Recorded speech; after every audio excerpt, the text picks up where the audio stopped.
시청자 여러분 안녕하십니까? 집중토론의 김유미입니다. 임대차 시장에서 약자로 불리는 세입자 보호라는 이름 아래 주택임대차 보호법이 시행됐습니다. 하지만 현장에서의 반응은 역효과와 함께 부정적인 시각도 적지 않은데요. 오늘 이 시간에는 임대차 3법은 무엇인지 그리고 광주시 부동산 문제와 대책에 대해서 자세한 얘기를 나눠보겠습니다. 오늘 토론을 위해서 네 분을 모셨습니다. 먼저 김종호 광주광역시 건축주택과장 나오셨습니다. 안녕하세요. 안녕하세요. 그리고 김동기 한국부동산개발협회 호남지회장 나오셨습니다. 어서 오세요. 네, 반갑습니다. 다음 김경숙 부동산업 대표 나오셨습니다. 안녕하세요. 안녕하세요. 반갑습니다. 마지막으로 오주섭 광주경실련 사무처장 나오셨습니다. 반갑습니다. 네, 반갑습니다. 네. 자, 오늘 네 분과 함께 부동산 문제 본질과 대책에 대해서 좀 얘기를 나눠보겠습니다. 먼저 지난 8월 주택임대차 보호법이 시행된 이후에 지금 후폭풍이 거셉니다. 아무래도 관심들도 굉장히 많고요. 그리고 임대차 3법에 대해서 정확하게 지금 이해가 안 되는 분들도 있을 것 같아서 먼저 임대차 3법이 무엇인지 좀 설명을 들어보겠습니다. 김동기 회장께서 좀 설명을 해 주시죠. 네, 지난 7.10 대책을 통해서 다주택자와 임대사업자들에게 취득, 보유, 양도시 세금을 중과해서 보유도 어렵게 하고 거래도 어렵게 한 진퇴양난의 상황을 만들었습니다. 여기에 덧붙여서 이제 본격적으로 임대차 3법을 만들었는데요. 전월세 신고제, 전월세 상한제, 계약갱신 청구권 제도를 도입했습니다. 계약갱신 청구권 제도는 현행 2년에서 2년 더하기 2년으로 해서 4년을 계약 연장을 보장받도록 해주는 것이고요. 그다음에 전월세 상한제는 임대료 상승폭을 직전 계약 연도의 임대료의 5% 이내에서 한정시키도록 한 내용입니다. 그리고 전월세 신고제는 내년 6월 1일부터 시행이 되게 되는데요. 네. 요거는 이제 30일 이내에 세입자와 임대인이 같이 그 관청에 가서 신고할 수 있도록 하는 제도를 두고 있습니다. 네, 전월세 신고제, 또 전월세 상한제, 계약갱신 청구권 이 세 가지 핵심적인 내용을 먼저 이제 설명을 해주셨는데요. 저 덧붙여서 오주섭 사무처장께서 지금 임대차 3법에 대한 어떤 설명들 부가적으로 좀 해주시죠. 네, 그 임대차 이제 3법이 시행이 되면서 임대료가 인상 제한되지 않습니까? 네. 그래서 임대 매물 감소가 우려되고 이제 임대인들이 미리서 임대 임상부를 앞당겨 받을 수 있는 부작용으로 전세값이 인상될 수 있는 그런 우려가 나오고 있습니다. 실제로 전세 매물이 지금 줄어드는 현상들이 발생을 하고 있는데요. 집주인들이 눈치를 현재 보고 있는 그런 상황입니다. 그래서 아마 시간이 좀 지나가야 임대 매물의 감소 현상도 좀 이래도 해소되지 않을까 그렇게 생각이 됩니다. 네, 아무래도 이제 기존에 이런 것들을 반영해서 이번에 임대차 3법에 그런 것들을 이제 개선을 해서 반영을 했을 텐데 오히려 또 역효과들이 분명히 있는 것 같습니다. 특히 전월세 상한제와 계약갱신 청구권이 시행이 되면서 집주인들이 그 기존의 전세 매물을 그냥 반전세나 월세로 이렇게 전환해버리는 현상들도 지금 일어나고 있어요. 실제로 월세 전환 현황은 어느 정도인지 임대차 3법에 따른 어떤 영향력에 대해서 김종호 과장께서 좀 더 설명해 주시죠. 네, 지난 7월 31일 임대차 3법이 시행된 지 이제 45일이 지나가고 있습니다. 네. 전세가 월세로 얼마나 늘어났는지 판단하기에는 시기적으로 이르다고 보여집니다. 2019년 기준으로 우리 지역의 그 주택 점유 형태를 보면 자가가 63%, 월세가 25%, 전세가 9% 정도 차지하고 있습니다. 이 중 임대 가구 전월세 비율을 보면 전세가 23%, 월세가 73% 정도 차지하고 있는데 우리 주택 관련해서 여러 가지 변화가 추구되고 있지만 임대 3법 발표 전에 저금리 기조가 있었고 거기에 따라서 전세가 월세로 조금씩 늘어나고 있었으며 발표 이후에도 그 추세는 비슷할 걸로 보여집니다. 통계청 자료 7월 기준을 보면 강주시 전월세 전환율이 6.6% 정도 되고 전국 평균 5.9%보다 다소 상회하고 있는 실정입니다. 네, 그러니까 뭐 기존 이 임대차 3법이 기준 계기가 아니라 기존부터 이제 전세가 월세로 어느 정도 전환되고 있는 어떤 방향이 쭉 지속되고 있다라는 말씀도 네. 해주셨는데요.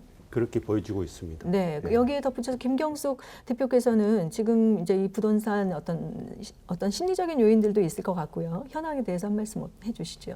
네, 임대인과 임차인 모두 더 유리한 상황을 찾느라고 혼란에 빠져 있는데요. 임대차 기간 만료로 인해서 공실이 된 경우가 있고 현재 임차 거주 중인 경우가 있습니다.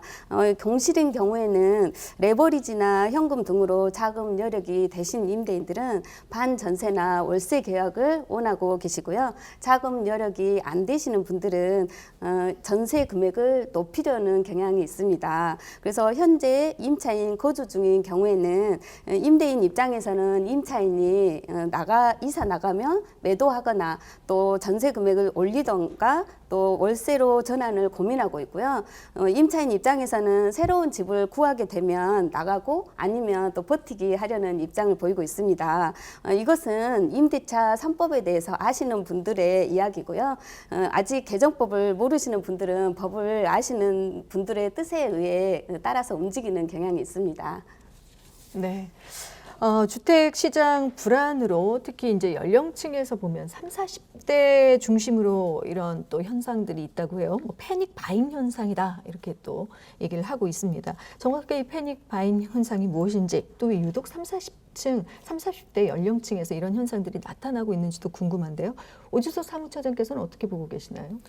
네, 그 패닉 바잉, 패닉 그러면 공황이라는 뜻이고요. 네. 바잉은 구매라는 뜻인데 쉽게 표현하면 패닉 바잉, 공황 구매다. 이게 시장 가격과 상관없이 불안 심리에 의해서 물건을 사들여 버리는 거죠. 부동산, 생필품, 또 주식. 근데 이제 왜 30, 40대에 이런 현상들이 더 발생을 할까?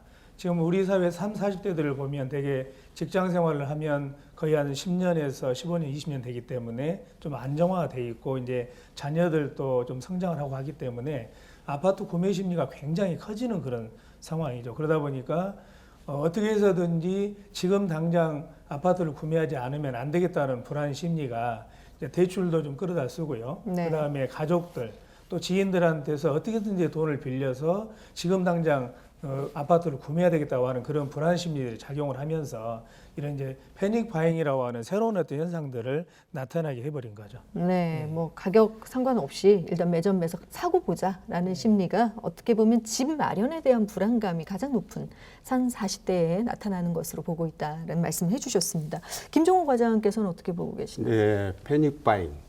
영혼을 끌어모으다는 표현도 하고 있습니다. 수도권 주택 시장에 비해서 우리 지역 주택 시장은 안정세로 아직 패닉 바잉이 나타나지 않는 걸로 보여집니다. 패닉 바잉 현상과 관계없이 우리 시는 꾸준히 30대에서 40대를 위한 주택 정책을 펼치고 있습니다. 우리 시에서 추진하고 있는 청년, 신혼부부, 사회 취약계층, 사회초년생 이들을 위해서 도시공사에서 행복주택 2019년도에 강주역 700세대, 20년도에 서린마을 500세대, 총 1200세대를 공급하고 있고 LH에서도 선운 이지구에 신혼희망타운 1234세대를 23년까지 공고할 예정으로 추진 중에 있습니다. 또한 청년 주거 안정을 위해서 강주 청년 맞춤형 주택 임차 보증금 이자 지원 사업도 추진하고 있는데 보증금 대출 이자를 지원하면서 올해도 3억의 예산을 투입할 예정으로 추진 중에 있습니다. 네, 뭐 시에서 이런 30, 40층, 특히 주택 마련을 하고자 하는 젊은 층을 상대로 한 어떤 정책에 대한 설명까지도 해주셨는데 혹시 김동규 회장께서 덧붙이실 참고로 말씀이십니까? 이제 한국감정원에서 지난 7월달에 이제 전국에 아파트 매입자 연령대별로 총 합계를 한 10만 2,628건에 대해서 이제 조사를 한 적이 있습니다. 그랬을 때 40대가 2만 8,330건으로서 27.6% 그리고 30대가 2만 5,084건으로서 24.4% 차지했습니다. 지난해 6월 이후에 전국 거래량에서 30대가 2만 건 이상을 기록했던 시기는 공교롭게도 2019년 12월과 2020년 2월, 6월, 7월 총 4번입니다. 그래서 정부가 부동산 정책을 발표할 때마다 이게 딱 맞아 떨어진 것이죠. 네. 그래서 불안감이 휩싸인 30대와 40대에서 부동산 편입 방향으로 인한 매수세가 일어나고 있는 것입니다. 매수세는 앞으로 아파트는 물론이고 빌라까지도 확장이 되고 있고요. 공교롭게도 30대, 40대는 현 정부의 절대적인 지지 세력이었습니다. 그동안 정부의 부동산 시장 안정화 대책을 믿었던 그들이 지금 정부의 정책이 약간은 잘못됐음을 뒤늦게 깨닫고 주택을 매수하는 것은 참으로 좀 시사하는 바 크다고 보여집니다. 네, 그렇군요. 자, 그리고 또 한 가지 지난 7월 기획재정부가 세법 개정안을 발표했습니다. 다양한 개정안 중에서 눈에 띄는 것이 금융세제 개편안이었는데요. 개정안이 통과되면 아무래도 이제 내년부터 주택세 부담이 늘어날 텐데 세제 개편안이 어떤 그 집값의 변화에 영향을 줄지에 대해서도 좀 예측을 할 수 있을지 김경수 대표께서는 어떻게 보고 계십니까? 금융세제 개편안 중에서 금융소득 2천만 원 초과 발생하게 되면 9%의 분리과세로 납부하는 내용이 있는데요. 개정법으로 인해서 21년도부터는 금융소득 종합과세 대상으로 바뀔 예정입니다. 이것은 공모부동산 펀드의 세제 혜택을 감소시키는 결과이기 때문에 부동산 간접 투자가 줄어들게 될 것입니다. 부동산 간접 투자가 줄어들게 되면 부동산 개발에도 영향이 미칠 건데요. 부동산 투자 금액 대비 부동산 펀드로 유입되는 금액은 얼마 안 되는 금액이기 때문에 집값 변화에는 크게 영향이 없다고 보입니다. 네, 집값에는 뭐 그렇게 큰 영향을 미치지 않을 것이다라고 네. 말씀을 해주셨는데 오주섭 사무처장께서는 어떻게 보고 계시나요? 네, 이제 금년에 정부가 시행한 부동산 세제 개편의 가장 큰 특징을 보면요. 조세 부담의 강도는 높이고 조세 회피를 위한 우회로를 차단한 것인데 부동산 시장 안정을 위한 정부의 정책 의지가 강하게 나타나고는 있습니다. 근데 주택 투기 수요를 억제하는 데 어느 정도 효과는 나타나겠지만 방금 우리 김용태 대표께서 말씀하신 대로 그렇게 크지는 않을 거다라고 보여집니다. 특히 이제 사람들이 선호하는 곳들이 있잖아요. 우리 대한민국에서는 강남 4구 이런 특정한 지역의 부동산 가격 상승은 아무리 규제를 해도 워낙 사람들의 선호도가 높아서 가격 상승을 피할 수 없게 되는데 이게 우리나라 부동산 특징이라고 하는 게 희한하게도 특정한 지역은 수요와 공급의 법칙에 의해서 결정되는 게 아니라 그냥 특정한 현상에 대해서 발생을 하고 있기 때문에 아마 정부에서 이런 부동산 세제 개편을 하더라도 특정한 지역에 대한 그 부동산 투기 이런 부분들을 억제하기는 좀 한계가 있을 거다 이렇게 생각을 합니다. 제가 좀 첨가적으로 말씀을 드리면 네. 이번에 2020 세법 개정안은 지난 70 대책에서 대폭 규제했던 세제 내용들을 좀 보완한 내용들입니다. 예를 들면 이렇습니다. 종합부동산세법에 있어서 종합부동산 최고세율을 3.1%에서 6%로 상향 조정했고요. 그다음에 소득세법에 있어서 3주택 이상 보유자 및 1년 미만 보유자에 대해서 양도세를 최대 30%포인트 중과했습니다. 그리고 법인세법에 있어서 법인의 주택 양도소득에 대한 법인세를 초과세율을 기본세율 외에 20%를 인상시켰고요.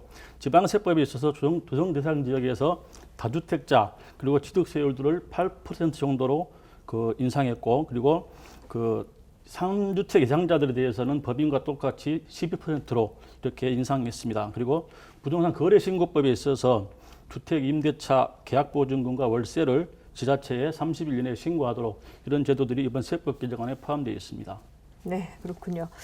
어찌됐든 지난 7월 이제 부동산 대책, 그러니까 정부가 어떻게 보면 세제 강화를 시키면서 좀 안정을 시켜보려고 하는 그런 정책들인데 강화된 조세가 이 집값을 안정시킬 수 있을까 그런 부분에 대해서 많은 분들이 이제 생각을 하고 계실 것 같습니다. 김종호 과장께서는 어떻게 생각하십니까? 예. 네. 부동산 대책 발표 이후에 세제 부담이 늘어남에 따라서 갭 투자를 통한 다주택 등 투기 수요를 억제하는 효과와 등록 임대사업자 등 다주택자들이 소유 주택 물량이 시장으로 공급될 경우에 주택 공급 측면에서 집값이 안정될 거라는 긍정적인 작용이 예상됩니다. 우리 시는 그 정부 세제 강화 대책 전부터 주택 시장의 안정 대책을 추구하고 있었고요. 그러기 위해서 입주자 모집 공고 시 우선 공급 대상 기간을 3개월에서 1년으로 확대 시행하였고, 주택도시보증공사 허그 분양 공고 시 그 분양 보증에 따른 그 고분양 관리 지역으로 서구, 남구, 광산구를 지정하여서 작년 7월부터 시행하고 있습니다. 고분양 관리 지역으로 지정함에 따라서 다소 분양가에 대한 부분들이 시민들한테 좀 수혜의 부분들도 발생되고 있는 걸로 판단하고 있습니다. 주택법 시행령이 개정됨에 따라서 올 9월부터 시행 예정으로 광역시 전매 제한 기간이 6개월에서 소유 이전 등기일까지 강화될 예정입니다. 네. 이제 투기가 억제된다든지 주택 공급이 안정화되는데 어느 정도 이제 효과가 있을 것이다라는 말씀해 주셨는데요. 강화된 조세로 인한 집값의 안정화, 김경숙 대표께서는 어떻게 생각하시는지요? 저는 김종호 과장님 의견과 약간 다른 부분이 있는데요. 집값이 안정된다기보다는 부동산 거래가 감소되고 있고요. 지역별로 양극화가 되고 있고 신축과 구축의 양극화가 나타나는 양상을 보이고 있습니다. 710 부동산 대책의 부동산 세제 강화 내용 중에서 취득세, 보유세, 양도세 강화는 무주택자나 1주택자에게는 영향이 없는데 다주택자와 법인 그리고 주택임대 등록 사업자에게만 영향이 있습니다. 그중에서도 취득세율 인상과 양도세율 인상 그리고 단기거래 차익 환수 등의 내용은 저금리 시대에 자금이 갈 데가 없는 상황에서 다주택자들은 소위 나가면 못 들어온다, 매도하면 매수를 못한다 라는 생각들을 가지고 있으시기 때문에 매매 거래가 줄어들고 있는 상황입니다. 네. 이 강화된 조세만으로 가지고는 집값 안정이 어려운 이유를 한 3가지 정도로 꼽아볼 수가 있어요. 쉽게 네. 말하면 그 기본적인 조세 정책에 있어서는 세원은 넓게 하고 세율은 낮게 해서 좀 공평과세를 추구하는 게 맞거든요. 그런데 지금 지나친 규제가 있고요. 먼저 첫 번째로 뭐가 들 수가 있냐면은 규제가 아닌 수요와 공급에 의한 가격이 결정되는 어떤 시장 경제의 기본 원리를 무시한 부동산 정책은 한계가 있다. 그리고 둘째는 시장에 현재 3,054조 원 정도의 유동자금이 있습니다. 이 막대한 유동자금들이 결국에는 부동산에 대한 투자 수요가 그 다른 대안이 없다는 점이 있습니다. 그리고 셋째는 갭 투자, 핀셋 투자, 핀셋 규제에 따른 그런 풍선 효과 등에 따라서 부동산 투자로 이득을 본 학습 효과가 있습니다. 그래서 코로나19로 인한 팬데믹 현상과 맞물려지면서 어떤 그 예측 불가능한 경제 변동 상황 속에서 안전자산으로서의 어떤 그 부동산의 선호 이런 것들이 증가될 가능성이 있습니다. 네, 여러 가지 면에서 이제 규제가 너무 강화됐을 때 나오는 어떤 부작용들, 시장 경쟁 원리를 적용하는 게 부동산에는 맞다라는 어떤 얘기들도 해주셨고, 부동산 거래를 오히려 떨어뜨리고 있다라는 어떤 부작용들도 말씀을 해주셨는데요. 일각에서는 보유세의 경우에서는 실효세율이 너무 낮아서 어느 정도 그 세율 인상은 필요하다라는 지적도 있습니다. 이에 대해서는 어떻게 생각하시는지 먼저 오주섭 사무처장께서 말씀해 주시죠. 네, 이제 방금 말씀하셨듯이 규제가 강화되다 보면 거기에 따른 또 부작용이 발생하는 건 사실인데요. 사실 우리나라의 보유세는 선진국에 비해서 좀 낮은 편이지 않습니까? 그래서 결국에 주택과 관련된 부동산 정책의 핵심은 실소유주가 1인 1주택을 갖도록 하는 거, 이게 가장 중요하다고 보거든요. 근데 그동안에는 갭 투자라든가 여러 가지 방법들을 통해서 투기 목적으로 한 사람이 여러 채, 심지어는 한 가족이 수십 채를 소유하고 있어서 주택 보급을 늘려도 항상 주택이 부족하는 그런 상황이 발생을 하거든요. 전국적으로 보면 현재 주택 보급률이 103%가 넘고 광주만 하더라도 105%가 넘는 상황입니다. 그런데도 한 사람이 여러 채를 이렇게 소유하고 있다 보니까 주택이 부족한 현상이 발생하고 악순환이 계속 발생하는데요.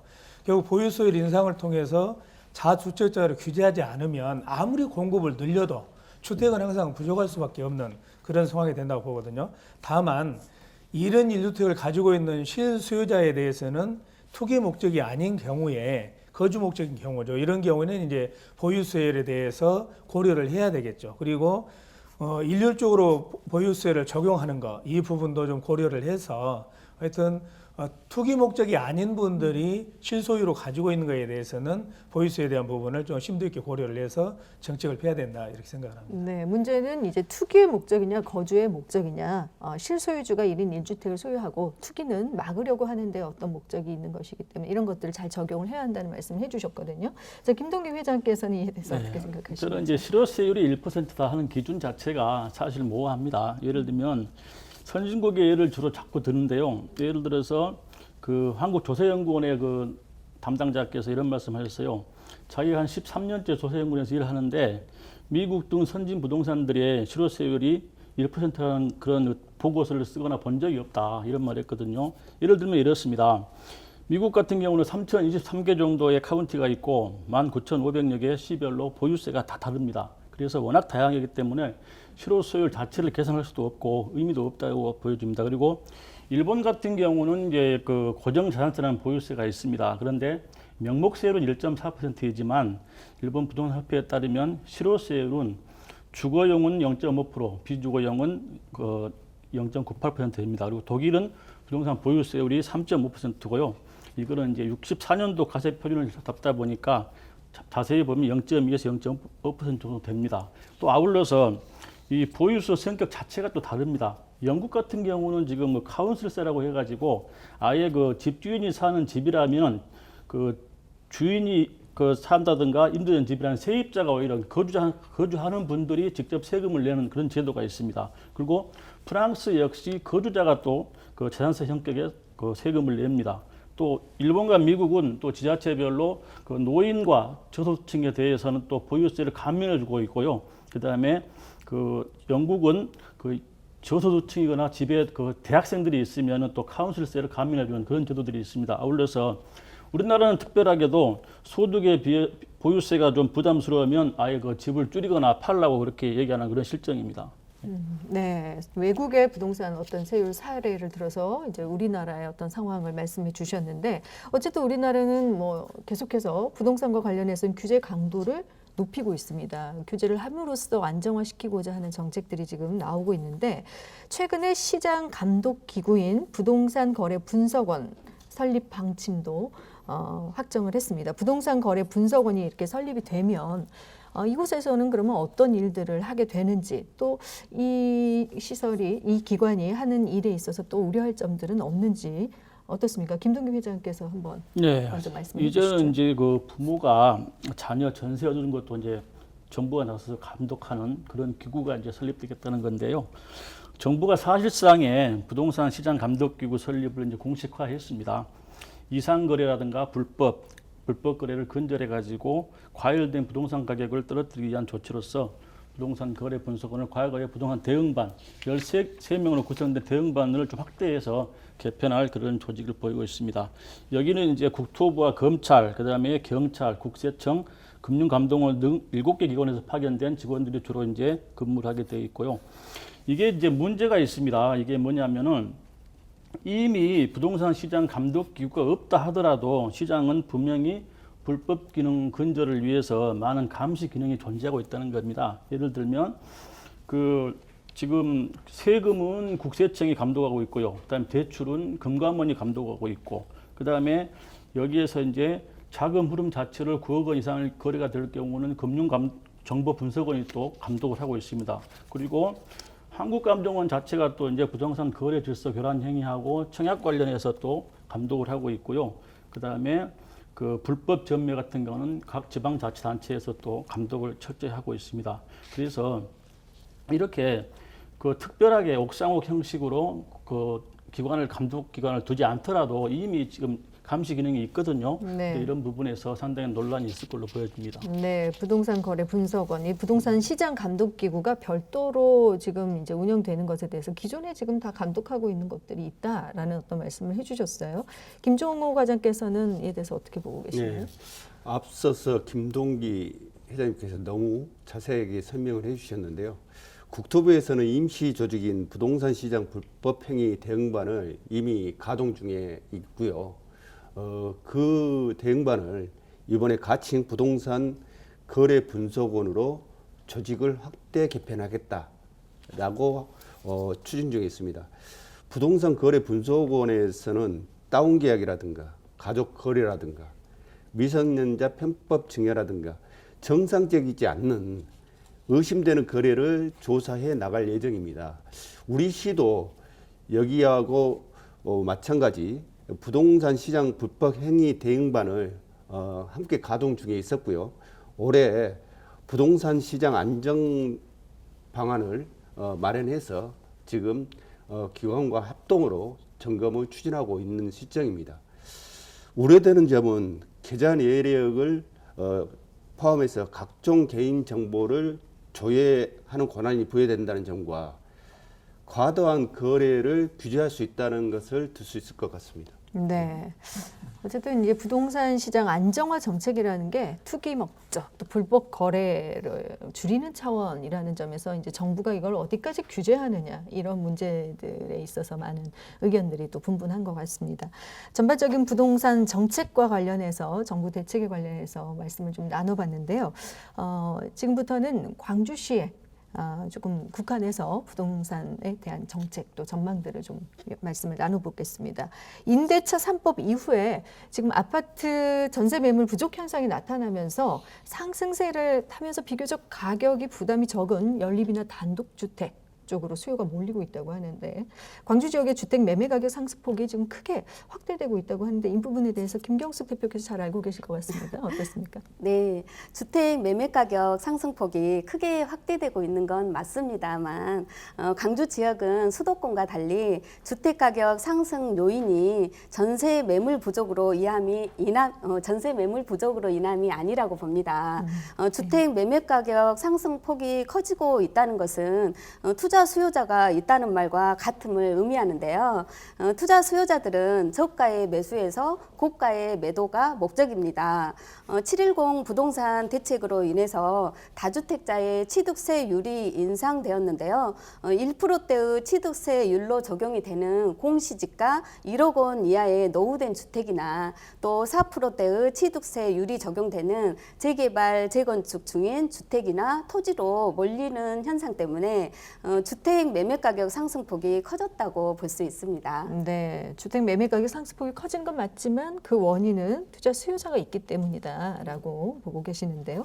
자, 여기에 대해서 오주섭 사무처장께서 말씀해 주시죠. 그 통계를 한번 보면요, 한국감정원이 9월 1일 날 발표를 했는데 2020년 8월 주택 가격 동향 조사 결과에 따르면은 광주의 주택 종합 매매 가격이 전월 대비해서 0.07%가 상승을 했습니다. 전월에는 0.04% 상승을 했는데요. 유형별로 아파트는 0.03% 상승해서 전월 대비 상승폭이 상당히 확대가 됐고요.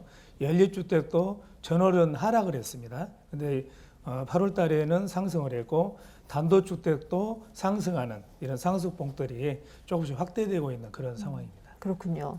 자, 그렇다면 광주 지역의 전세 시장 현황은 어떤지 궁금한데요. 김동규 회장께서 좀 혹시 자료가 있으시면 좀 알려주시죠.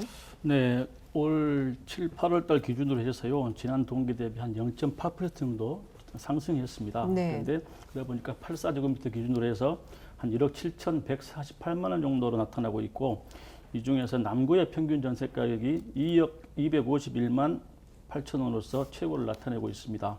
전체적으로 재건축, 재개발, 또 민간공업 특례사업 같은 신규 물량들이 많기 때문에 큰 변화는 없어 보입니다. 네, 그렇군요. 뭐 큰 변화는 아니지만 김경숙 대표께서는 혹시 이 전세 시장에 대한 어떤 변화들이 있을까요?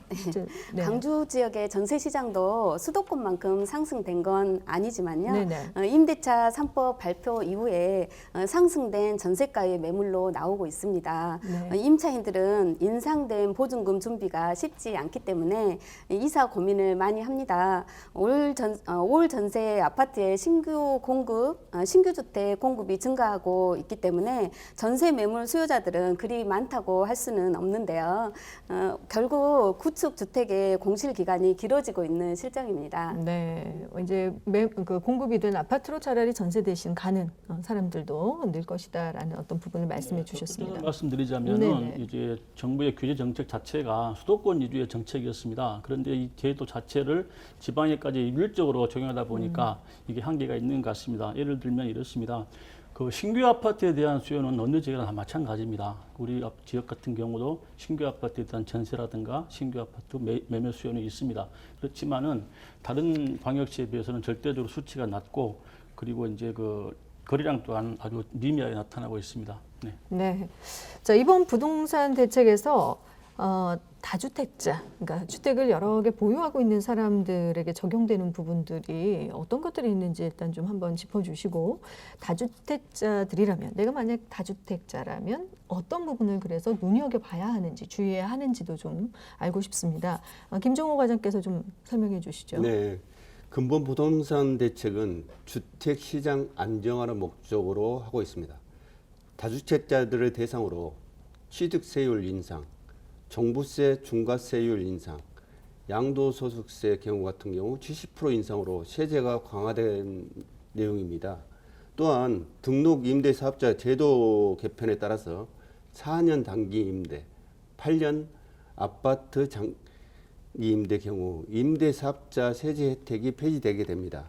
우리시 임대사업자는 총 9,853명이고 등록 임대 물건은 48,075호입니다.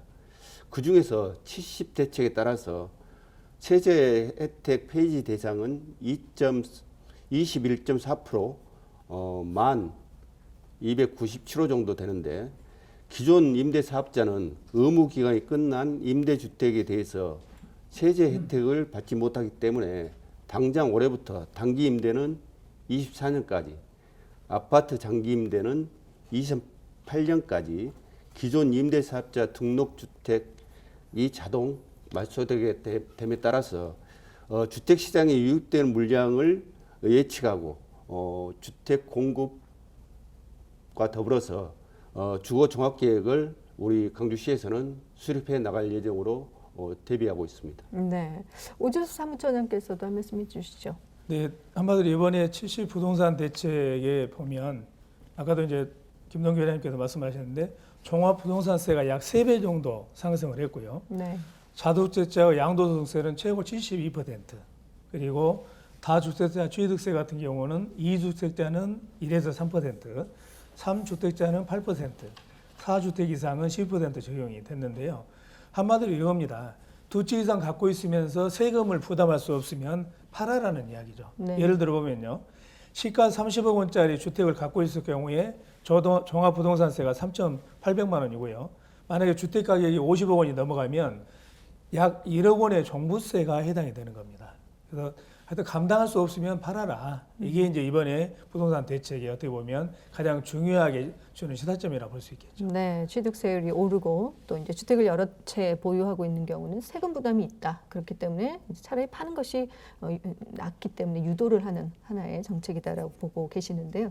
혹시 덧붙이실 말씀 있으십니까? 네, 지금 이제 그 다주택자가 이거를 이제 매물을 내놓을 경우가 있긴 있는데요. 이게 이제 상반기까지 내년 상반기까지 유예기한이 있습니다. 그러다 보니까 지금 아직까지는 눈치 보기를 할 가능성이 있고요. 네. 그리고 이제 오히려 또 반대로 다른 투자 대안보다 낫다는 또 판단해 볼 수도 있습니다. 그리고 그 우리가 지금 현재 그 급매물 가능성은 그렇게 이제 시기가 임박해지면 다가오겠지만 앞으로 공급량이 또 있습니다. 지금 그 민간고 특례사업이나 재건축 사업 이런 것들이 있기 때문에 이게 대거 쏘ян조 가정했을 때 오히려 공급이 초과돼 가지고 이게 자연스럽게 이제 그 다주택자가 갖고 있는 매물이 나올 가능성이 있고요. 그다음에 그 외지인들이 투자한 수요가 있습니다. 이게 한 5천 가구 넘는데요.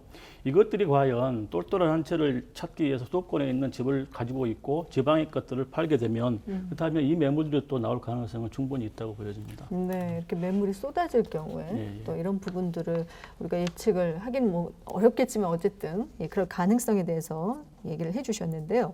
다주택자들이 이런 부분들을 좀 꼼꼼하게 살펴봐야 한다면, 그렇다면 지금은 없지만 앞으로 주택을 구매하고 싶은 사람, 구매할 예정인 사람들, 무주택 실소유자들을 위한 대책들에는 어떤 것들이 있는지 좀 김경숙 대표께서 살펴주시죠. 710 부동산 대책에서 무주택 실수요자들을 위한 내용이 여러 가지가 있습니다. 먼저 도시근로자 월평균 소득의 100% 이하인 분들은 국민주택의 생애 최초 특별공급 받으실 수가 있으시고요. 도시근로자 월평균 소득의 130% 이하인 분들은 민영주택의 생애 최초 특별공급을 받으실 수가 있습니다. 그리고 신혼부부 같은 경우에는요. 생애 최초로 주택을 구입하게 되면 공공분양과 민영주택의 분양가가 6억 이상이 될 때 도시근로자 월평균 소득 130%, 또 맞벌이인 경우에는 140% 이하가 되면 신혼부부가 특별공급을 받으실 수가 있습니다. 세 번째로 생애 최초로 주택을 구입하는 경우에 취득세 감면 혜택도 있는데요. 1억 5천만 원 이하의 주택을 구입하게 되면 취득세 100% 감면 받으실 수가 있고요. 또 1억 5천만 원 초과 3억 원 이하, 수도권 같은 경우는 4억 원 이하인데요. 이런 주택을 구입하게 되면 취득세 50%를 감면을 받으실 수가 있습니다. 그리고 네 번째, 규제 지역에서는 서민 실수요자가 LTV, DTI를 10% 우대 받으실 수가 있게 소득 기준을 완화시키는데요. 무주택 세대주이면서 부부 합산 연소득 8천만 원 이하, 생애 최초 같은 경우는 9천만 원 이하인데요. 이렇게 해당이 되면 투기지역과 투기과열 지구에서 6억 원 이하의 주택은 집값의 50% 대출을 받으실 수가 있고요. 또 조정 대상 지역의 5억 원 이하의 주택에 대해서는 집값의 60% 대출을 받으실 수가 있습니다. 그리고 다섯 번째, 34세 이하의 청년이 전세보증금 1억 원 이하의 대출을 받고자 하시면 대출 한도 7천만 원까지 지원을 받으실 수가 있고요. 또 1.5%부터 2.1%까지의 저율로 대출을 받으실 수가 있습니다. 청년 전용 보증부 월세의 경우에 보증금은 1.3%이고 월세는 1% 이율로 대출 받으실 수가 있습니다. 네, 취득세 감면, 또 대출 혜택, 또 도시근로자 그 월평균 소득률에 따라서 국민주택, 민영주택, 신혼부부를 위한 주택들에 대한 설명을 자세하게 해주셨는데 혹시 뭐 덧붙이실 말씀 있으십니까? 김동기 회장께서 말씀해 주시죠. 이 주택은 재화이고 부동산도 하나의 시장입니다. 그러다 보니까 이 주거 사다리에 대한 보건 문제가 시급합니다. 예를 들면 이렇습니다. 이렇게 태어나서 이렇게 내 집 마련에 대한 꿈을 가지고 월세를 시작해서 전세로 옮겨가고 또 이제 또 내 집 마련을 하고 중소형 평형 때부터 대형평 옮겨가는 과정들이 있어야 되는데 지금 그 과거에 이명박 정부 때는 이제 보금자리 주택 정책이라는 게 있었고요. 그다음에 박근혜 때는 행복주택이 있었습니다. 뭐 이분들을 제가 좋아하는 건 아니지만은 지금 문재인 정부는 공급에 대한 대책들을 전혀 먼저 계산 놓지 않고 규제 위주로 가다 보니까 청년들이 상승세들이 뭐 공모주로 몰려들고 이런 어떤 그 연끌이 되고 이런 아주 힘든 상황이 되고 있는 것 같습니다. 이번에 그 국민주택 그 의무 비율에서 그 공공택지는 15%, 민간택지는 7%로 이제 그 청년들이라든가 무주택자가 먼저 청약할 수 있는 우선 특별공급 제도를 한 것 같은 것들이 이제 있었고요. 그다음에 이제 도시근로자가 평균 소득을 상향 조정했다는 거 이런 것들 제도가 있긴 한데 결국에는 이제 수급의 문제를 찾아야 됩니다. 공급을 늘려야만이 모두에게 기회가 돌아가고 또 공공의 역할도 중요하거든요. 공공이 이제 그 저소득층이나 어떤 무주택 취약계층, 노인 이런 분들에 대해서 그 저렴한 양질의 어떤 주택을 공급함으로써 이렇게 그 이런 문제를 해결해야 되고 민간은 또 질 좋은 품질 경쟁을 해야 됩니다. 그래서 민간은 어떻게 보면은 그 국내뿐만 아니라 세계적인 어떤 도전을 해야 되고 또 21세기를 앞서 나가는 품질 경쟁해야 되기 때문에 민간과 공공을 똑같은 잣대로 규제를 하는 건 한계가 있다고 보여집니다. 네, 양적인 부분은 공공이, 또 질적인 부분은 민간이 하는 것이 좋겠다라는 어떤 의견을 주셨는데요. 무주택자의 혜택에 대한 말씀을 나누고 있습니다. 특히 분양, 주택 청약 이런 부분에 있어서는 가장 많이 묻는 질문 중에 하나가 자가주택 소유 여부에 따라서 어떻게 청약을 가능한지 뭐 이런 것들에 대한 어떤 질문들인 것 같아요. 무주택자에게 더 많은 혜택과 우선권이 주어지는 게 바로 이런 분양이나 주택 청약들인데 혜택 기준에 대해서 좀 더 설명이 필요할 것 같습니다. 오지석 사무처장께서 먼저 좀 설명을 해주시죠. 네, 우선 무주택 실수요자를 위한 생애 최초 특별공급 적용 대상의 주택의 적용 대상이 그전에는 국민주택이었는데 이번에 민영주택까지 확대가 됐습니다. 공급 비율 또한 국민주택은 기존 20%에서 25%로 확대를 하고 85제곱미터 이하 민원주택 중에서 공공택지는 분양 물량이 15%, 민간택지는 7%를 배정하기로 이렇게 돼 있는데요. 특히나 이제 방금 사회자가 말씀하셨듯이 무주택자 혜택 기준이 어떻게 되는가 하는 부분들을 해당되시는 분들이 좀 자세하게 이렇게 살펴서 해야 되는 그런 상황입니다. 잘못하면 그 본인 신청을 했는데 무주택자가 아니라고 그렇게 판정이 나가지고 나중에 낭패를 보는 경우들이 있거든요. 그래서 그런 내용들을 보면 자세하게 나와 있기 때문에 잘 살펴볼 필요가 있다고 생각을 합니다. 네, 김경수 대표께서도 이런 청약과 관련해서 무주택자가 갖고 있는 혜택 기준에 대해서 좀 더 설명해 네. 주셨으면 좋겠는데. 9월 9.13 대책 내용에는 네. 정부세 강화, 대출 규제 강화, 그리고 청약 시스템의 내용이 있습니다. 그동안의 청약 시스템에는 분양권, 입주권 소유자에게도 무주택 기간을 계속 인정했기 때문에 실수요자들의 당첨 기회에 제약이 있었습니다. 이로 인해서 민간 기업에게 위탁했었던 청약 시스템을 공공기관인 한국감정원으로 위탁 기간을 변경하게 됩니다.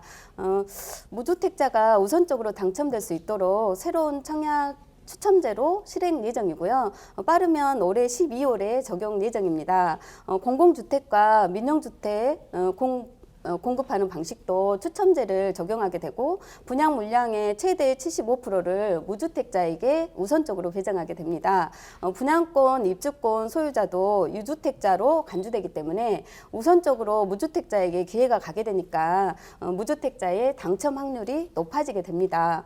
무주택 여부는 입주자 모집 공고일 현재 청약자의 주민등록부에 등록된 청약자 및 세대원 전원이 무주택자여야 되는데요.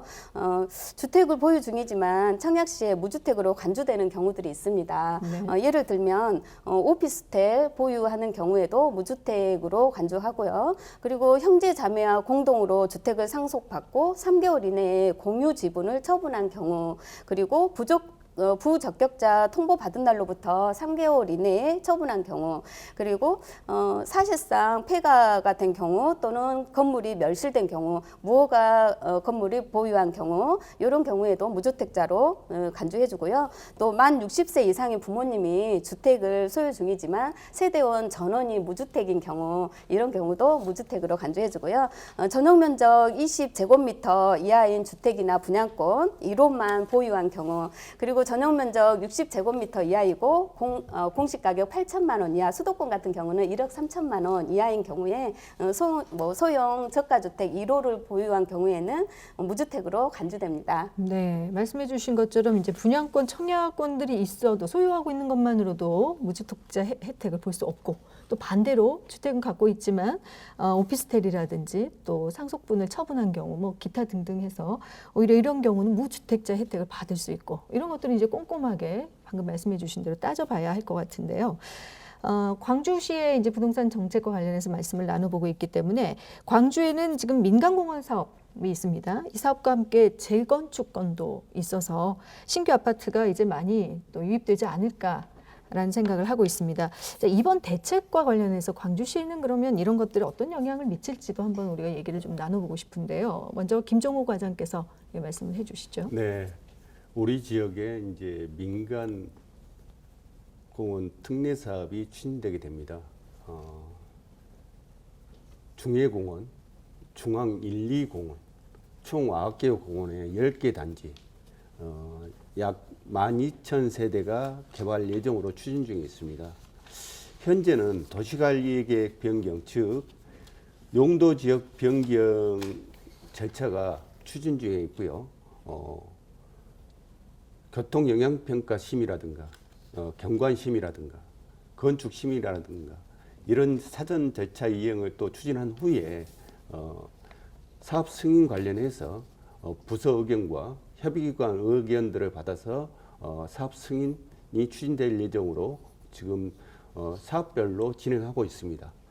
또한 재개발, 재건축, 정비사업들이 8개 구역 11,000세대가 공사 중에 있고요. 21년 이후에 9개 구역 2만여 세대도 지금 현재 행정 절차가 진행 중에 있습니다. 우리 시에서는 이런 사업들을 포함해서 10년마다 수립하는 법정 계획으로 2030 주거 종합 계획 용역을 추진 중에 있는데요. 우리 지역의 주택 수요나 공급, 매실 이런 것들을 면밀하게 분석해서 앞으로 광주시에 향후 주택 공급 방안을 마련해서 금년 내에 그 계획을 수립할 예정으로 지금 추진 중에 있습니다. 네, 자, 광주시에 미치는 이런 그 부동산 관련된 정책, 김동규 회장께서는 어떻게 보고 계십니까? 네, 지금 이제 공급이 늘어나려면 사업 부지가 있어야 되는데요. 지금 예정된 재건축 재개발 민간공원 투자사 외에는 LH에서도 뭐 택지 개발하지 않다 보니까 지금 토지 확보가 쉽지 않고 또 토지가 과도하게 민간 택지다 보니까 상승이 되어 있습니다. 그러다 보니까 일부는 또 광산구, 서구, 남구는 고분양과 관리 좀 묶여 있어가지고 사업성 자체가 불투명한 그런 사업장들이 많습니다. 그리고 그 광주의 경우는 결국에는 그러면 택지 개발이 없을 때는 그 구도심에 대한 그 개발을 해야 되는데요.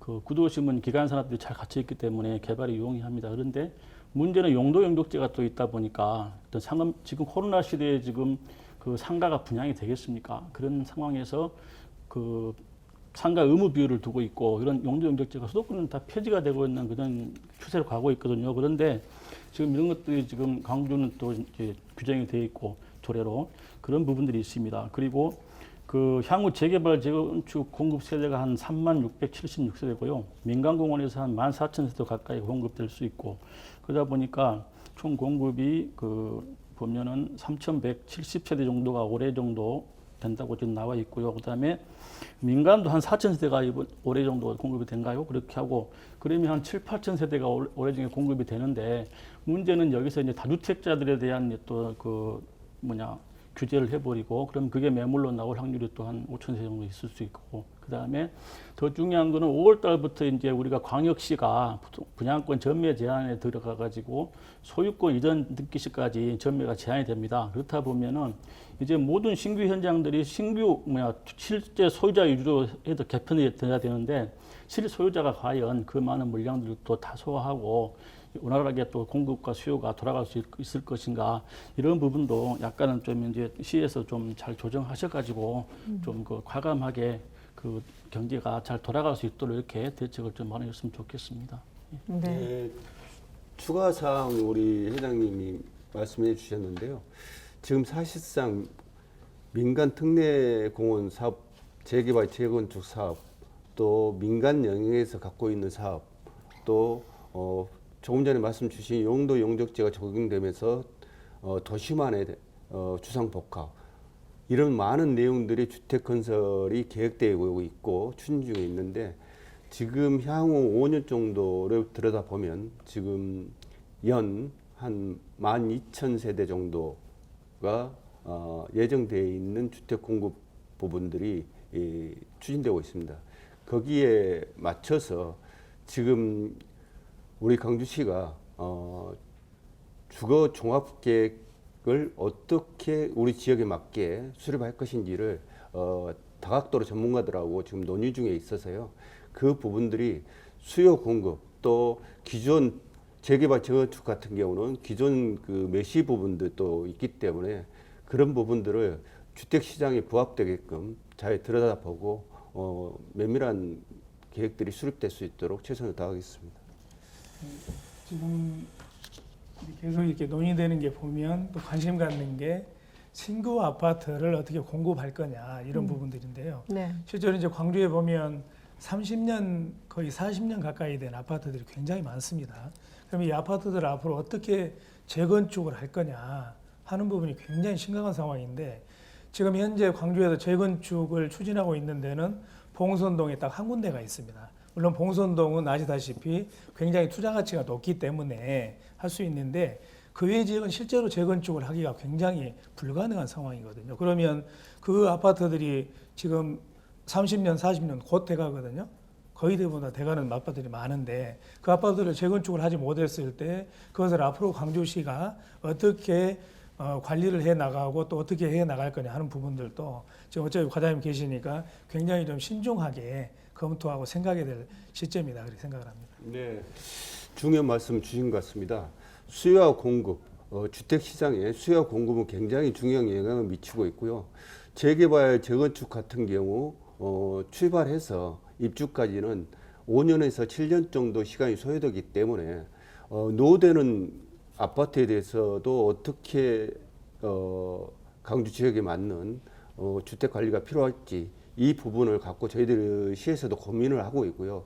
그 부분에 대해서 광역시에서는 처음으로 지금 공동주택 노후 아파트 관련된 리모델링 용역을 지금 현재 추진 중에 있습니다. 그래서 그게 이제 내년 상반기에 결과를 만들어내려고 지금 준비 중에 있는데요. 결국은 재개발 재건축도 한계점이 있기 때문에 기존 노후 아파트에 대해서 어떻게 만들어가고 그 공간들이 좀 더 시민들에게 다가갈 수 있는 부분이 뭘지 그 부분을 지금 그 리모델링 용역을 통해서 내년 상반기까지 대안을 만들어서 우리 지역 노후 아파트에 도움이 될 수 있는 계획을 수립해 나가겠습니다. 이제 과거의 사례를 보면은 주로 이제 그 새로운 신규 신도시라든가 어떤 그 새로운 그 주거 지역을 만들어 가지고 그쪽으로 이전 수요를 이끌어냈어요. 그러면서 이제 자연스럽게 이 슬럼화된 부분에 대해서는 이제 다른 용도로 조성하든지 아니면 재개발 재건축이 쉽도록 지금 이제 그 보상 문제라든 게 때문이거든요. 그러니까 이전이 되면은 좀 더 쉬워지거든요. 그런 형태로 많이 됐는데 요즘에는 이제 제도 자체가 너무 규제 위주로 가다 보니까 거래 활성화가 될 수가 없습니다. 1가구 1주택을 해버리면 안 되고 또 그 시기에 걸려버리면 안 되고 이런 어려움이 있거든요. 그러니까 이런 부분까지 통합을 해서 좀 검토를 했으면 하는 바람입니다. 네. 자, 노후 아파트의 재건축 문제부터 공급 물량도 많아지고 앞으로 또 매물건도 나올 텐데 이런 것들이 쏟아지면서 공급과 수요의 문제, 광주시가 또 해결해야 될 하나의 이제 큰 문제점으로 가지고 이걸 향후에 이제 반영을 해서 정책을 세웠으면 하는 차원에서 의견을 주셨습니다. 말씀 중에 이런 매물건들이 이제 왜 나오느냐 했을 때 코로나19 상황을 또 무시 못하는 것 같습니다. 코로나19 사태가 부동산 시장에 미치는 영향도 지금 뭐 상당한데요. 어떤 영향, 특히 직접적으로 가장 타격이 있는 영향 하면 어떤 것들이 있는지 얘기를 좀 나눠보겠습니다. 김경숙 대표께서 먼저 좀 설명해 주시죠. 코로나19 여파가 장기화되면서 부동산 시장에서도 비대면 또 소규모 활동에 대응하는 다양한 변화들이 나타나고 있는데요. 아파트 설계도 코로나19 상황에 맞게 진화를 하고 있습니다. 외부 활동을 꺼리는 트렌드를 반영한 커뮤니티 시설 도입이라든지 바이러스 제거 시스템이라든지 또 먼지 차단 클린케어 시스템이라든지 이런 다양한 평면들이 개발이 되었습니다. 분양 마케팅 시장의 가장 큰 변화는 사이버 모델하우스가 있는데요. 과거에는 보조적인 역할이었어요.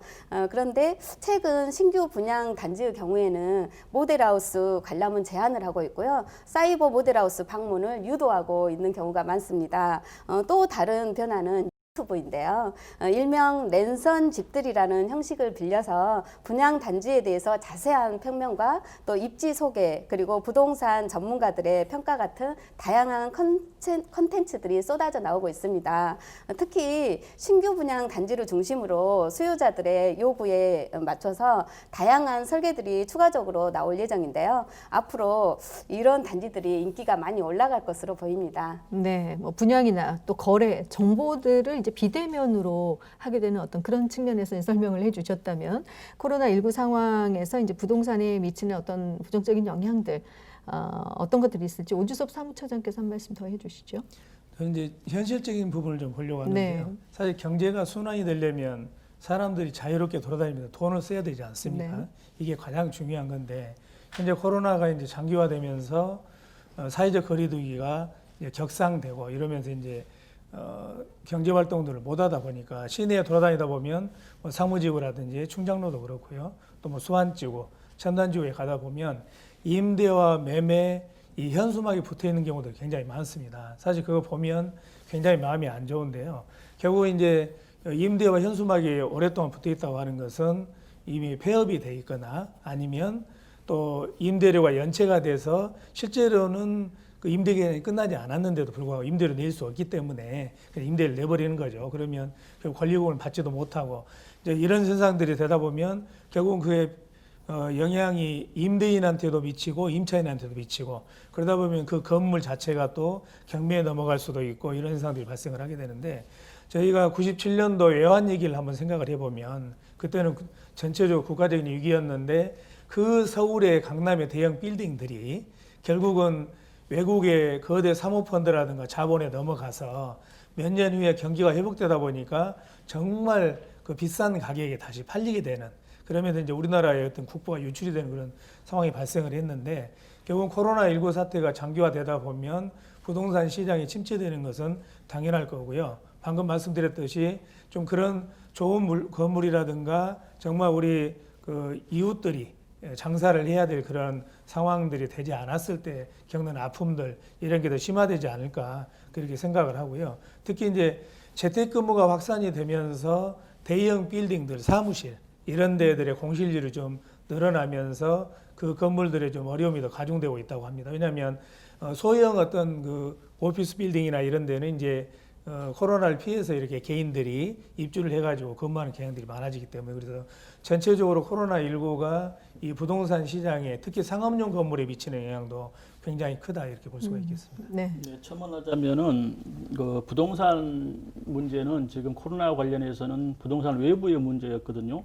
그런데 지금 과거에 보면 이 부동산 내부의 문제와 외부의 문제가 있었는데 한 4번 정도의 그 부동산에 큰 침체가 왔은 적이 있었습니다. 보면은 그 1991년도부터 96년도까지 200만 원을 공급했을 때 대량 공급을 인한 공급 쇼크가 있었고요.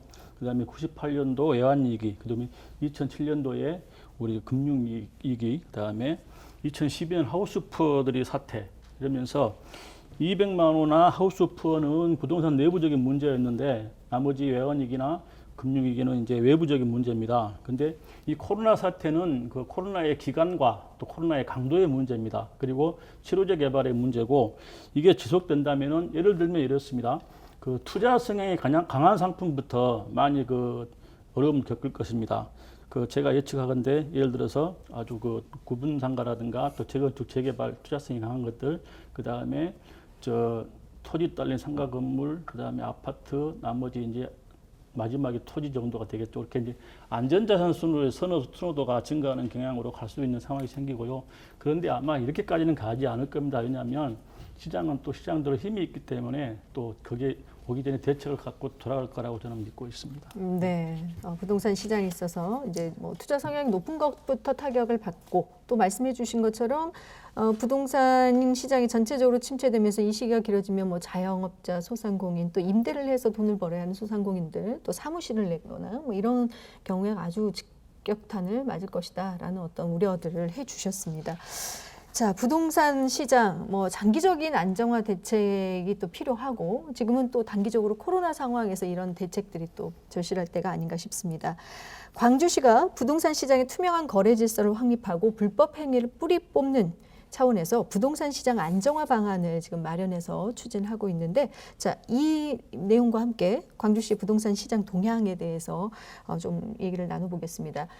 먼저 이거 김동기 회장께서 먼저 이 내용을 좀 설명해 주시겠습니까? 네, 원래는 우리 그 회장님께서 네, 하셨는데 네. 제가 한번 그러면 시의 방침을 말했을 때 틀리지 않을까 모르겠습니다. 네. 지난 2018년 9월 달부터 한 30여 차례에 걸쳐서 부동산 시장 안정화 방안을 마련하고 시에서는 한 30여 차례 단속을 했습니다. 시하고 자치구, 경찰청, 국세청 합동 단속을 했는데요. 이게 주로 이제 다운계약서 작성이라든가 실거래가 허위 신고 이런 것들이 주 내용이었습니다. 그리고 그 이번에 강주광역시가 이제 특별히 또 이제 그 부동산 안정화 방안을 마련하고 23일부터 그 단속에 들어간다고 발표를 했었습니다. 그래서 이 내용을 보면은 부동산 시장의 투명한 거래 질서를 확립하고 불법 행위를 뿌리 뽑기 위해 합동 단속 등을 주요 내용으로 하는 부동산 시장 안정화 방안을 마련해서 추진한다고 발표했는데요. 이 대책으로는 부동산 불법 거래 유한 기간 합동 단속, 그다음에 부동산 단속 전담 수사 인력 배치, 그다음에 홍보 및 교육 강화, 부동산 실거래가 허위 신고 정밀 검증 강화, 부동산 거래 동향 상시 모니터링 등을 추진할 계획이라고 밝혔습니다. 그리고 이제 그 SNS에다가 그 부동산 다운 계약서를 작성하는 이런 사례들, 그다음에 실거래가 허위 신고 이런 사례들이 어떤 민원으로 접수되면은 이런 것들을 이제 그 단속행위에 나가서 엄중 조치할 방침이다. 이런 것을 밝혔고요. 지난 그 19일 날 또 이제 시에서 이제 그 주택시장 안정화 방안 관련해서 그 임대차 3법이 이제 시행되면서 그 광주시의 주택 정책 방향과 대안을 마련하기 위한 또 간담회를 가졌습니다. 그래서 유관기관 협의를 가졌는데 이때 이제 7개 기관, 그 광주시와 호남지방통계청, 광주지방국세청, 한국은행 광주연남본부, 국민건강보험공단 광주지역본부, 그다음에 한국토지주택공사 광주남지역본부, 그다음에 그 민간기관이 사랑방하고 이제 그 또 한 군데가 더 있었죠. 그래서 한 2군데 정도가 참여를 한 것 같습니다. 그래서 그 부동산 그 안정화 방안에 대한 임대차 3법 관련해서 어떤 심도 높은 협의를 한 걸로 알고 있습니다. 네. 이에 대해서 혹시 김종훈 과장께서 덧붙이실 말씀 있으십니까? 네. 주택시장 또 거기에 아파트 공급 관련된 매매 거래, 이제 다양한 불법 행위, 떴다방 여러 가지 것들이 이제 지면이나 이런 것들을 통해서 나오고 있으면서 부동산 시장 안정화가 필요하겠다라고 한 내용 속에서 올해 부동산 안정화 대책을 마련하고 거기에 따라서 이제 지난 8월 그 부분을 가지고 시, 자치구, 경찰청, 국세청 합동으로 점검도 실시를 했고요. 거기에 따라서 오늘 아침에 지면에 나왔습니다. 그 점검 결과가. 그래서 적발 건수가 44건이라는 헤드라인을 속에서 25개 업소에 대해서 행정 조치를 시행한 부분이 지면에 나왔는데요. 아무튼 이제 뭐 전담반도 구성하고 네. 관계기관 합동 점검반도 구성하고 단계적으로 시간 속에 주택 시장의 열기보다는 불법 행위가 근절될 수 있도록 시에서 잘 만들어갈 수 있도록 하겠습니다. 네. 부동산 시장 안정화 방안을 위한 어떻게 보면 선제적인 단속 강화를 광주시가 지금 이제 하고 있는 것인데요. 자, 광주시 부동산 시장 동향에 대해서 얘기를 나눠보고 있습니다. 김경숙 대표께서 한 말씀 더 해주시죠. 네, 광주시는 7.10 부동산 대책 발표 무렵까지도 신규 주택 분양권 시장이 활발하게 움직이고 있었습니다. 현재는 매도 물량을 거둬들이고 있고요. 부동산 거래가 줄어들고 있는 실정입니다. 네, 그렇군요. 광주광역시가 부동산 불법 거래에 대해서 이제 단속을 하고 있다라는 말씀을 해주셔서 집중 점검 어떻게 이제 좀 전에 그렇게 간단하게 이제 얘기를 해주셨기 때문에 구체적으로 44건이 지금 적발됐다고 해서 이게 단속 과정이라든지 점검의 어떤 체계 이런 것들에 대해서 좀 더 설명을 부가적으로 해주시기 바랍니다. 부동산 시장 투명한 거래 질서를 확립하고 불법 행위 근절을 목적으로 올해 부동산 안전대책 방안을 마련해서 추진하고 있습니다. 거기에 일환으로 점검반을 구성했는데요. 시, 자치구, 경찰청, 국세청을 포함해서 합동 점검반을 구성해서 지난 8월 합동 점검을 실시했는데 조금 전에도 말씀드렸습니다만은 89개소 중개업소를 점검을 했습니다. 그 이유는 그간 불법 행위가 좀 있었다라는 내용 속에서 선별해서 89개 업소를 점검을 했고요. 그 점검 결과 적발된 건수는 44건, 위법 행위를 한 업소는 25개소. 그래서 거기에 대해서 행정 조치를 실시했고요. 앞으로도 이제 투명한 부동산 시장 정착을 위해서 지속적으로 단속도 실시하고 시 홈페이지에 부동산 불법 거래 신고센터도 운영하고 시민 맞춤형 부동산 거래 상담소도 운영할 계획이고요. 9월은 이제 경찰청, 국세청 등과 함께 간담회를 통해서 부동산 시장 안정화를 논의할 예정으로 준비 중에 있고요. 10월 중에는 중개사 협회, 대한건설협회 등과 자리를 해서 불법 거래 근절을 위한 정보 교류나 홍보 캠페인도 실시할 예정입니다. 더불어서 점검반이 구성돼서 합동으로 점검도 하지만 전담 수사 인력을 또 따로 배치돼서 추진할 예정이고요. 홍보 교육뿐만 아니라 허위 신고 등들도 있을 수가 있기 때문에 허위 신고에 대한 정밀 검증도 강화해서 부동산 시장 안정화를 추구할 거고요.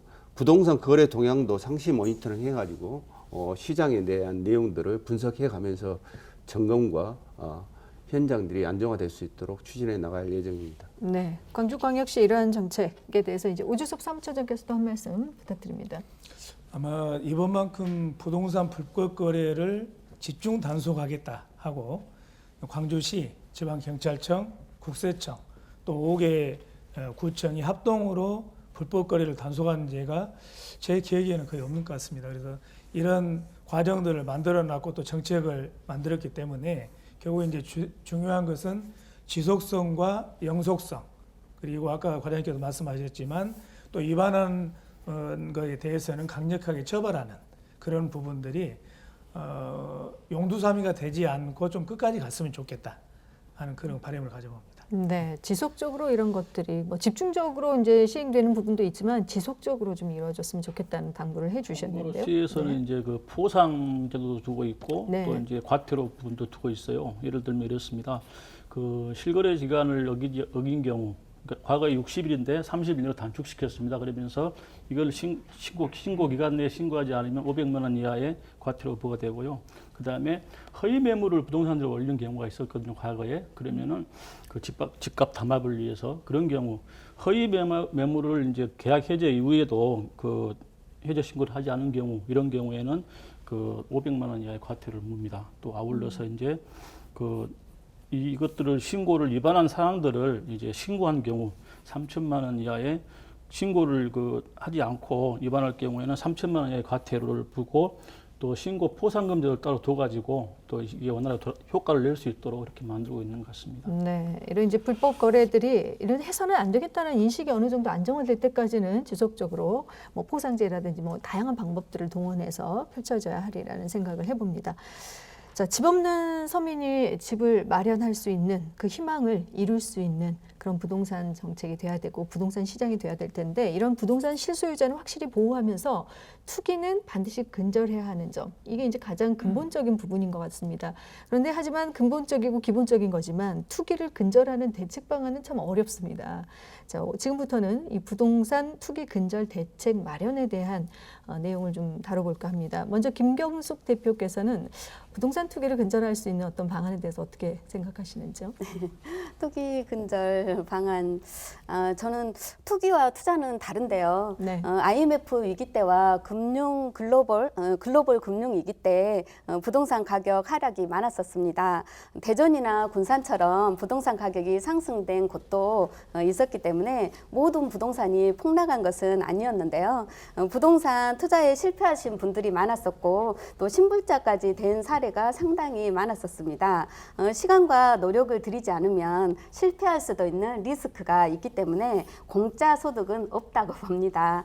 710 부동산 대책에서 21년 6월 1일부터는 분양권은 최소 66%에서 77%의 양도소득세를 납부하게 되고 또 주택이나 입주권은 단기 매매 시에 77%의 양도소득세를 납부하게 됩니다.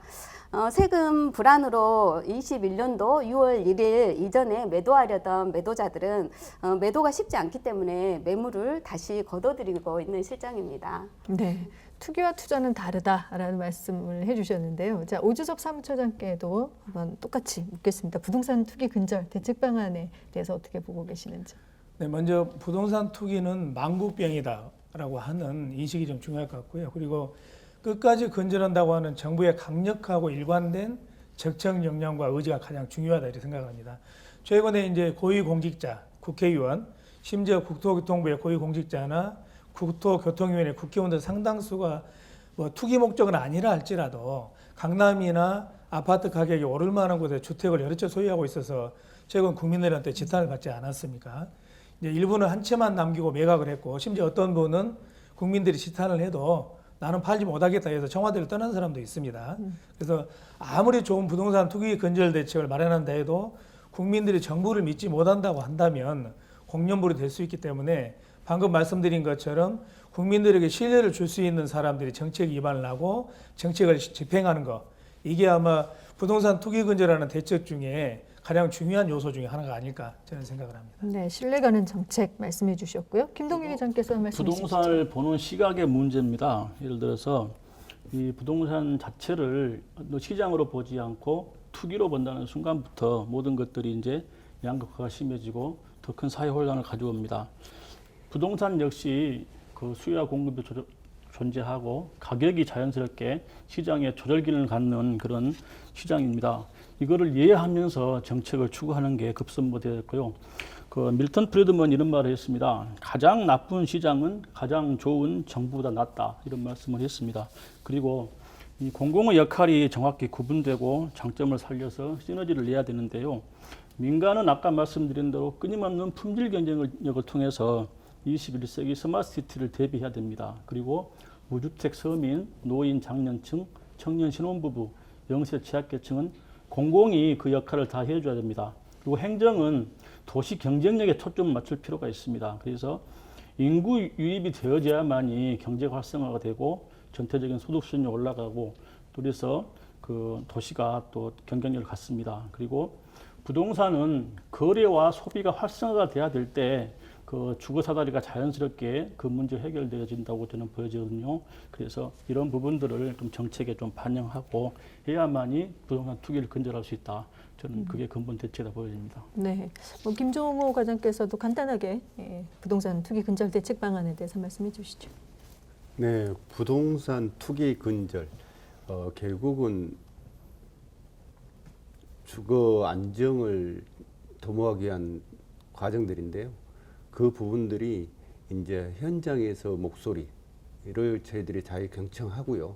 현장에서 행해지고 있는 불법 행위들을 모니터링하면서 정말로 광주시가 행정기관에서 그런 내용들을 현장과 어떻게 잘 풀어갈 것인지, 그리고 그런 행위들의 근절들을 위해서 어떤 것이 더 필요할 것인지는 여러 지금 기관들과 논의하고 있고요.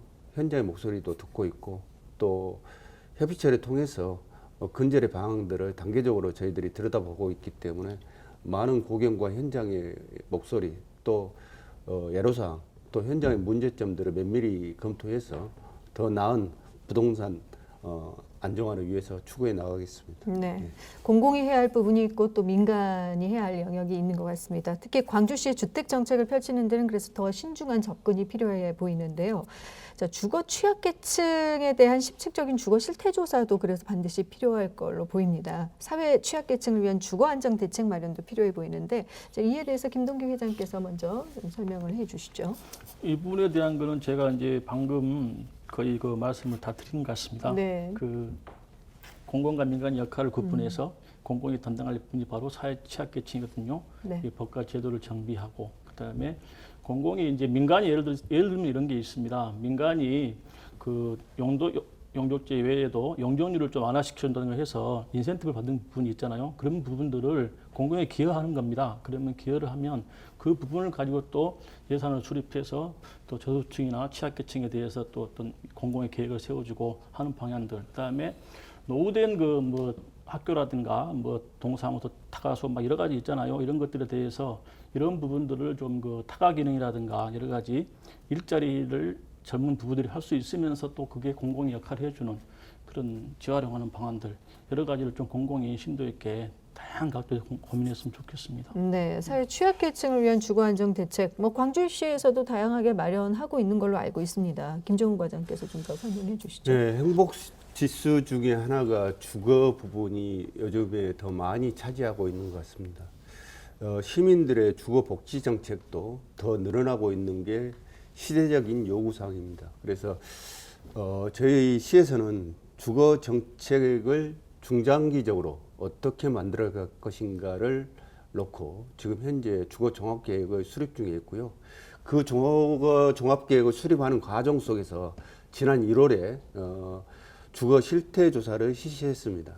3천 가구에 대해서 단독주택, 다세대, 연립주택, 아파트를 대상으로 해서 3천 가구를 저희들이 주거 실태 조사를 실시했고요. 그 주거 실태 조사 결과 조사 대상 가구의 36%가 취약 가구로 나타났습니다. 그 취약 가구에서의 또 가장 선호도가 높은 우리 시에 요구한 사항들이 공공임대주택을 좀 더 많이 공급해 줬으면 좋겠다. 그 비율이 한 42% 정도의 조사 결과가 나타났습니다. 그 시태 조사 결과를 토대로 저희 광주시는 사회 취약계층의 주거 안정 대책을 어떻게 만들어 갈 것이냐를 고민의 내용으로 지금 추진 중에 있는데요. 그 부분 중에서 지금 우리 시가 공공임대주택을 지금 현재 46,800여 세대가 공급돼서 시민들이 지금 거주 공간으로 사용하고 있습니다.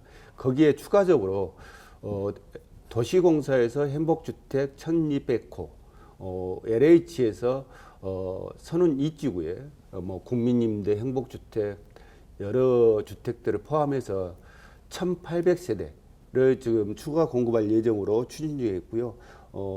더불어서 사회 취약계층의 주거 삶을 좀 질을 높여주기 위해서 광주시가 계속 추진 중에 있는 사업들을 몇 가지를 말씀드리겠습니다. 첫 번째가 전국 최초로 수요자 맞춤형 세대 철거 리모델링 사업을 했습니다.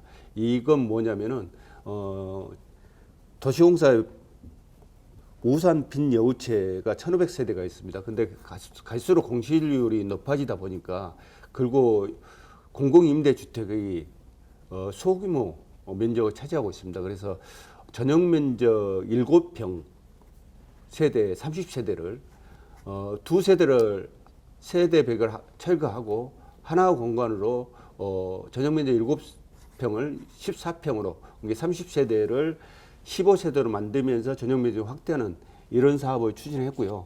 또 공공임대 내에 이제 공실률들이 높아지고 있습니다. 그래서 그 공실에 대한 활용도를 어떻게 할까 해서 청년들의 그 재능 기부를 입주민들한테 제공하면서 청년들이 함께 더불어 사는 공동체를 만들어주면 좋겠다라고 해서 그 부분도 도시공사 50세대, LH 20세대 해서 청년들 입주를 작년 올해 해서 이제 70가구 부분에 대해서 청년들이 입주하면서 그 입주민들한테 재능 기부를 하는 공간들로 또 만들었습니다. 그 재능 기부는 뭐냐면 거기에 공공임대주택에 살고 있는 유아들에게 사진 강의하는 부분, 또 수영 강의하는 부분, 또 태권도 수업하는 부분, 그리고 그 나이 드신 분들한테는 더 건강에 대한 이런 부분들을 재능 기부하는 부분들을 청년 입주를 통해서 만들었고요.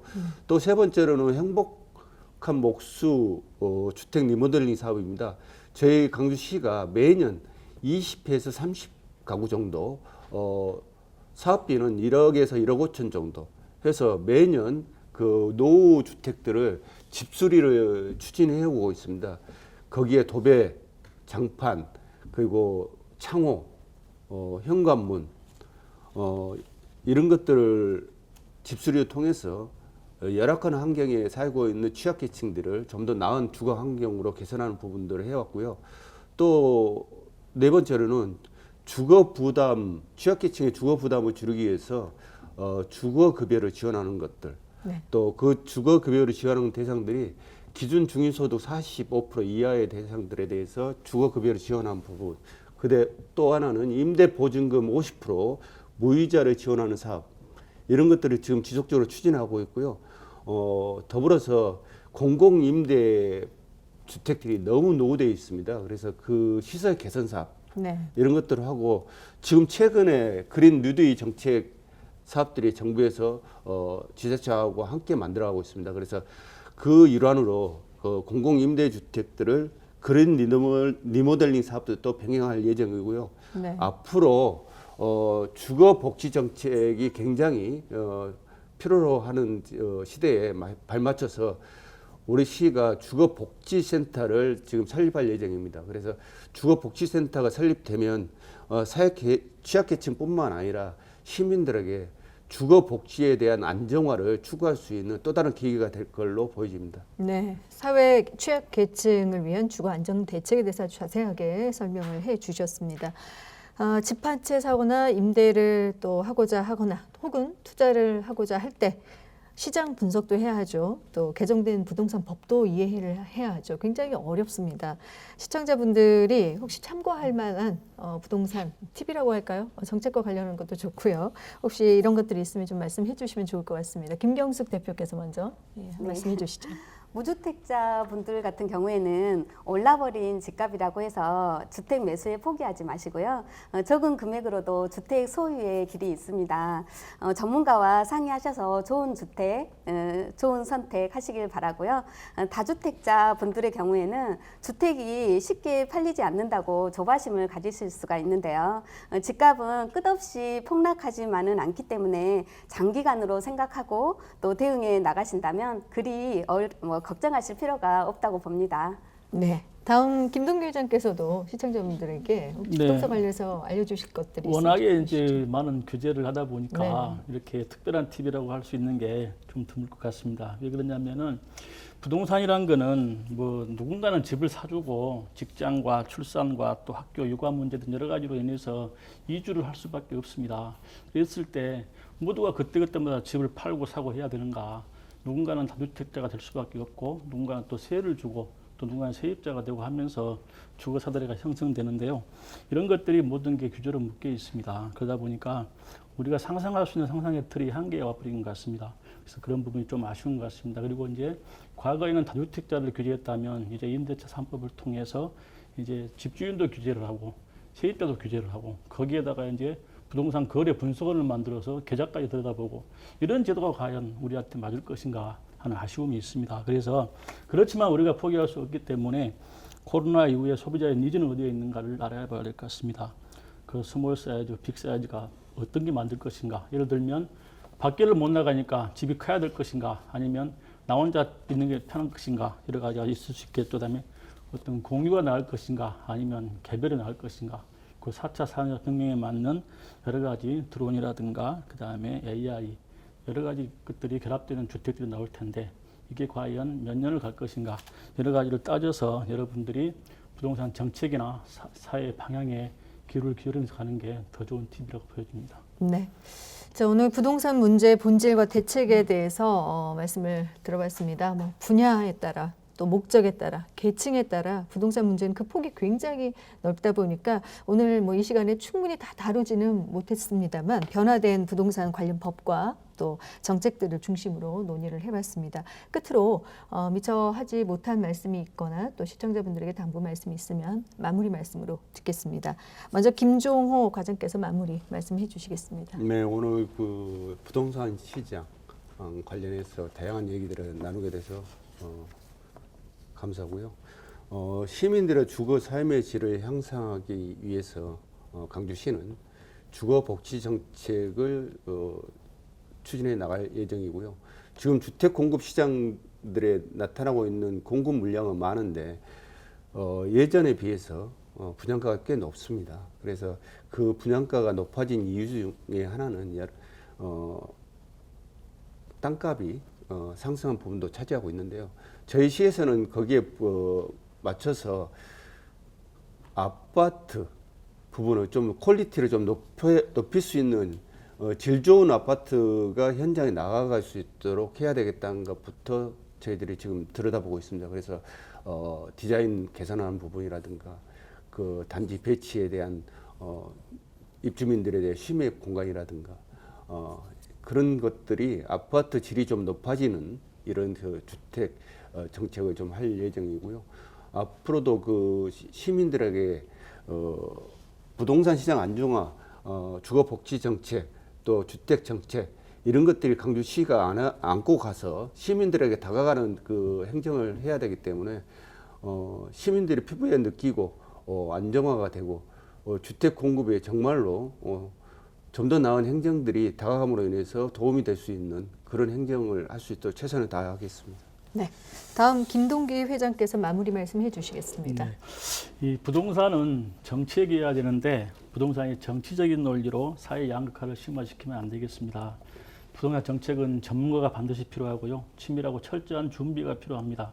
평등이 아닌 공평하게 역할을 다할 수 있는 대책이 필요하고요. 다주택자를 보는 시각도 문제가 있습니다. 임대사업자가 다 투기꾼들은 아니고 평생 모아서 집 한 채를 샀는데 이게 집주인이 되어가지고 세금 폭탄에 또 불로소득자로 간주된 것도 문제가 있습니다. 또 임차인과의 대립도 문제가 있습니다. 사회는 혼란스럽기만 합니다. 민간 임대사업자와 집주인 또한 주거사다리 면에서 정부가 하지 못한 사회적인 공공성을 띠고 있기도 합니다. 시장은 어떻게든 길을 찾습니다. 규제할수록 왜곡은 더 심해지고 수요와 공급의 시장 경제 원리로 결국 돌아갈 수밖에 없습니다. 잘못된 부동산 정책의 피해자가 결국 주택과 서민과 중산층의 몫이 되어서는 안 될 것 같습니다. 이상입니다. 다음 김경숙 대표께서 마무리 말씀해 주시겠습니다. 정부의 불법 거래 단절을 위한 단속이 강화되고 있는데요. 진정으로 단속되어야 되는 문제점은 제대로 단속이 되어야겠지만요. 사소한 기재 실수로 인해서 신뢰와 책임감으로 일하고 있는 중개업자가 선의에 피해 보는 사례는 없었으면 합니다. 네. 자, 마지막으로 오주섭 사무처장께서 마무리 말씀해 주시겠습니다. 사실 인간의 욕망은 끝이 없기 때문에 부동산 투기를 근절한다. 이건 쉽지는 않죠. 저희 경실련이 31년 전인 89년도에 출범했을 때 주 목적이 부동산 투기 근절이 목적이었습니다. 당시에 88년도죠. 노태우 정부가 출범하면서 주택 200만 원 건설을 할 때 부동산 투기에서 발생하는 불로소득이 노동소득을 능가할 거다. 이렇게 이제 판단을 했고요. 그러면서 부동산을 통해서 끊임없이 창출되는 불로소득을 보면서 정말 국민 어느 누가 열심히 일을 하려고 하겠습니까?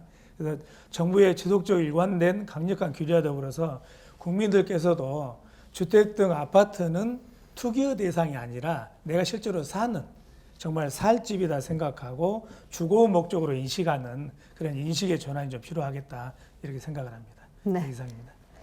우리 국민 모두가 전문가인 분야가 두 가지 있습니다. 바로 부동산과 교육이라고 할 수 있을 텐데요. 누구나 한마디씩 할 수 있을 만큼 관심이 높습니다. 두 분야의 공통점은 문제가 오랫동안 누적돼 왔으며 지속적으로 사람들이 만족하지 못하고 있다는 점이 아닐까 싶습니다. 정부가 부동산 시장 안정화를 위해서 더욱 면밀히 민심을 들여다보고 대책 마련을 위해서 힘써주길 바라면서 오늘 이 시간 마무리 짓겠습니다. 함께해 주신 여러분 고맙습니다.